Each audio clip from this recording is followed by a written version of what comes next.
ಎನ್ಆರ್ಎಸ್ tomato ಮಂಡಿ ಮಾಲೀಕರು ಹಾಗೂ ರೋಟರಿ ಮುಳಬಾಗಿಲು ಸೆಂಟ್ರಲ್ ಅಧ್ಯಕ್ಷರಾದ ನಗವಾರ ಸತ್ಯಣ್ಣನ ನೇತೃತ್ವದಲ್ಲಿ ಎನ್ ವಡ್ಡಹಳ್ಳಿ ಟೊಮೆಟೊ ಮಂಡಿ ಮಾಲೀಕರು ವ್ಯಾಪಾರಸ್ಥರು ಭಾರತ ಪಾಕಿಸ್ತಾನ ಗಡಿ ಪ್ರದೇಶವಾದ ಅಟ್ಟಾರಿ ವಾಘಾ ಗಡಿಯಲ್ಲಿ ನಡೆಯುವ ವರ್ಣರಂಜಿತ ಕಾರ್ಯಕ್ರಮದಲ್ಲಿ ಪಾಲ್ಗೊಂಡಿದ್ದರು.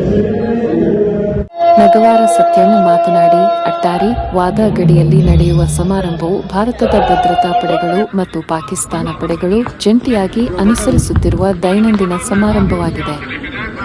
ಈ ಕವಾಯತು ವಿಸ್ತಾರವಾದ ಮತ್ತು ವೇಗದ ನೃತ್ಯದಂತಹ ಕುಶಲತೆಗಳು ಮತ್ತು ಸಾಧ್ಯವಾದಷ್ಟು ಎತ್ತರಕ್ಕೆ ಕಾಲುಗಳನ್ನು ಎತ್ತುವ ಮೂಲಕ ನಿರೂಪಿಸಲ್ಪಟ್ಟಿದೆ. ಇದು ಈ ಎರಡು ರಾಷ್ಟ್ರಗಳು ಹಂಚಿಕೊಳ್ಳುವ ಸಹೋದರತ್ವ ಮತ್ತು ಪೈಪೋಟಿಯ ಸಂಕೇತವಾಗಿದೆ. ವಾಘಾ ಗ್ರಾಮದಲ್ಲಿ ಧ್ವಜ ಇಳಿಸುವ ಸಮಾರಂಭವನ್ನು ಪ್ರತಿದಿನ ಸಂಜೆ ಸೂರ್ಯಾಸ್ತದ ಮೊದಲು ನಡೆಸಲಾಗುತ್ತದೆ.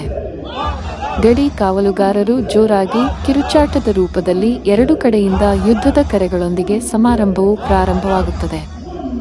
ಇದರ ನಂತರ ಸಂಘಟಿತ ಎತ್ತರದ ಒದೆತಗಳು, ತುಳಿತಗಳು ಮತ್ತು ನೃತ್ಯ ಚಲನೆಗಳ ಸರಣಿಯನ್ನು ನಡೆಸಲಾಗುತ್ತದೆ. ಈ ಸಮಯದಲ್ಲಿ ಎದುರಾಳಿ ಪಡೆಗಳು ಪರಸ್ಪರ ದಿಟ್ಟಿಸಿ ನೋಡಿಕೊಳ್ಳುತ್ತವೆ. ಧ್ವಜಗಳನ್ನು ಕೆಳಗಿಳಿಸುವುದರೊಂದಿಗೆ ಮುಖ್ಯ ಕಾವಲುಗಾರರು ಉತ್ತಮ ನಂಬಿಕೆಯ ಹಸ್ತಲಾಘವವನ್ನು ವಿನಿಮಯ ಮಾಡಿಕೊಳ್ಳುವುದರೊಂದಿಗೆ ಕಾರ್ಯಕ್ರಮವು ಕೊನೆಗೊಳ್ಳುತ್ತದೆ. ಇಲ್ಲಿ ಪ್ರತಿದಿನ ಲಕ್ಷಾಂತರ ಸಂಖ್ಯೆಯಲ್ಲಿ ದೇಶಾಭಿಮಾನಿಗಳು ಭಾಗವಹಿಸಿ ದೇಶಾಭಿಮಾನ ವ್ಯಕ್ತಪಡಿಸುತ್ತಾರೆ. ಲಕ್ಷಾಂತರ ದೇಶಪ್ರೇಮಿಗಳು ಪಾಲ್ಗೊಂಡು ಭಾರತ್ ಮಾತಾ ಕಿ ಜೈ, ವಂದೇ ಮಾತರಂ ಎಂದು ಜೋರಾಗಿ ಕಿರುಚುವ ಮೂಲಕ ಸೈನಿಕರಿಗೆ ಹುಮ್ಮಸ್ಸು ನೀಡುತ್ತಾರೆ. ಇಲ್ಲಿ ನಾನು ಭಾಗವಹಿಸಿ ಲಕ್ಷಾಂತರ ಸಂಖ್ಯೆಯ ದೇಶಪ್ರೇಮಿಗಳ ಜೊತೆ ದೇಶಪ್ರೇಮ ಮೆರೆದಿರುವುದಕ್ಕೆ ತುಂಬಾ ಸಂತೋಷವಾಗಿದೆ ಎಂದರು.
तथा किसी भी नारे आदि कपड़े हो न करें।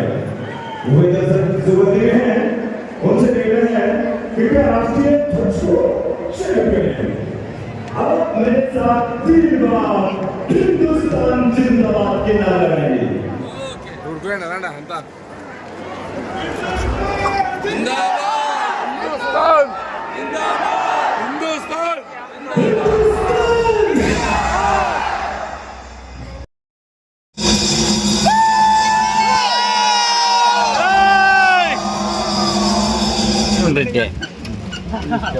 ಇದಿಲ್ಲ ಇದ್ರೆ ठीक है 100 रुपये नोकरी 100 रुपये नोकरी 22 पीस करो